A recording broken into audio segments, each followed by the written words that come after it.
Hi dear grade 8 students! Welcome again to the world of forces.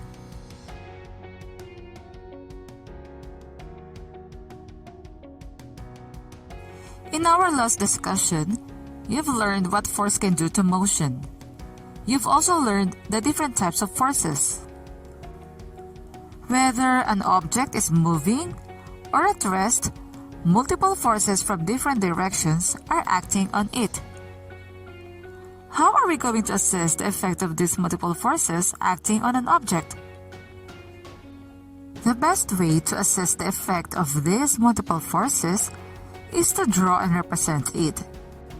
This representation is known as a free body diagram, or FBD. A free body diagram is a visual technique used to represent all forces acting on a single object. Magnitude and direction of forces are indicated in this diagram. Magnitude is represented by the length of the arrow, while the direction is represented by the arrowhead. In constructing a free body diagram, we assume that the following applies to the object in which we are analyzing the forces acting on it. Firstly, the object is rigid. An object is rigid when the forces can change its state of motion, but they cannot stretch it, compress it, change its shape, or split it into two or more fragments. Secondly, the mass of the object is constant. Thirdly, the object is not spinning, and the forces acting on it will not make it spin. In addition, it is also assumed that pulleys are frictionless and weightless. Ropes, cables, cords, and wires are also assumed weightless. Let us first take a look of the free body diagrams of the different forces under classical mechanics. In the following free body diagrams, it is assumed that no other force acts on the object except the given force. First one is weight, which is a downward force. Next is normal force, which is an upward force. Tension, an upward force. Then there is friction, which is the force opposite to the direction of motion. Lastly, we have applied force, in which the free body diagram varies depending on the situation. When multiple forces act on an object, which is the actual case, a free body diagram is used to visualize the forces on the object. These are the steps on drawing a free body diagram.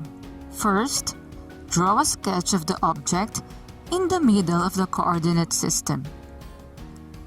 Draw a horizontal and vertical line to represent lines of action.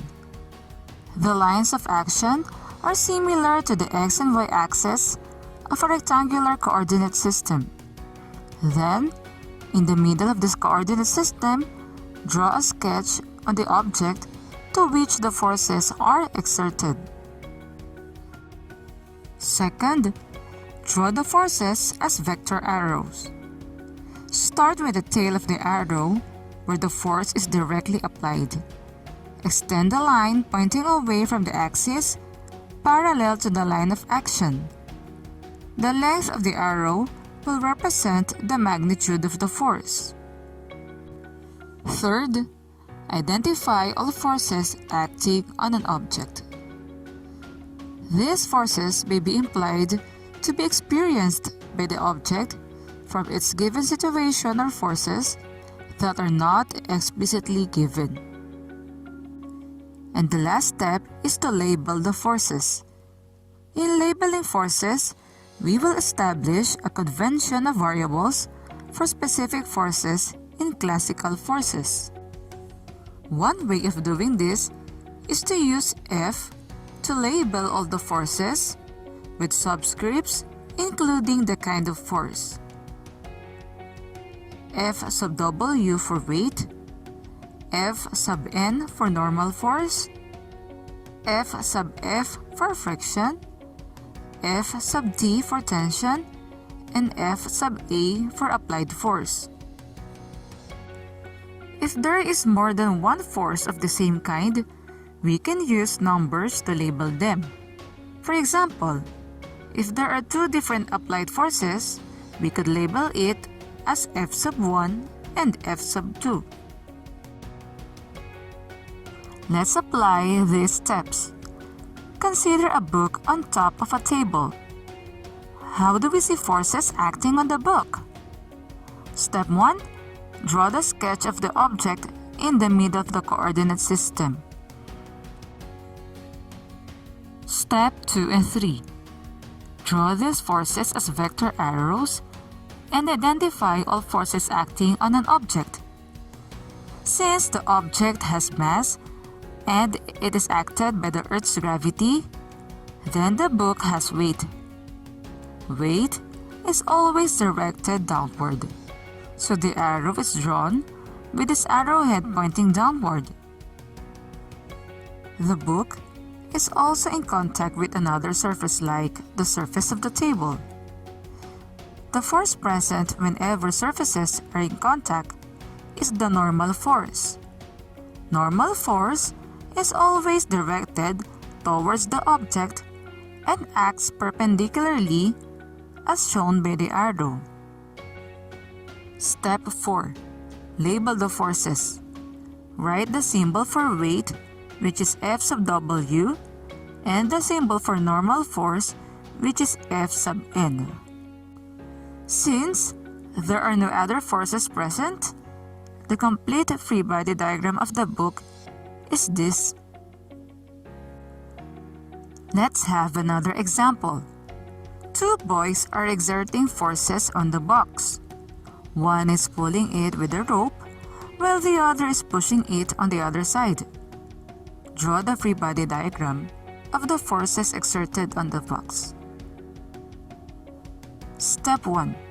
Draw a sketch of the object in the middle of the coordinate system. Step 2. Draw the forces as vector arrows. The first boy pulls a rope from the box. The force is tension and is directed to the left. The second boy pushes the box. The push is an applied force that is also directed to the left. The arrows representing tension and applied force are both on the left side along the horizontal line, even though the boys are exerting forces on different parts of the box. The reason is that they are exerting forces in the same direction. Whenever possible, draw the force along the line of action to which it is parallel. But since there are two forces and we need to see them both, we simply draw them as close to the line of action as possible. Next, identify all forces acting on the object. Besides tension and applied force, there is weight and normal force since the box is in contact with the floor. The boxes have weight, a force that is always downward, and an upward normal force exerted by the floor. The box must be sliding horizontally to the left since both boys are pushing it, and thus the floor must be exerting friction to the right. Step 4. Label the forces. Tension will be represented as F sub D, F sub A for applied force, F sub N for normal force, F sub F for friction, and F sub W for weight. Today, you've learned that there is a visual technique used to represent the forces acting at a single object. It is called the free body diagram. You've also learned the steps on how to do it. This concludes our lesson about the free body diagram. This has been Teacher Lizelle for ClickGen.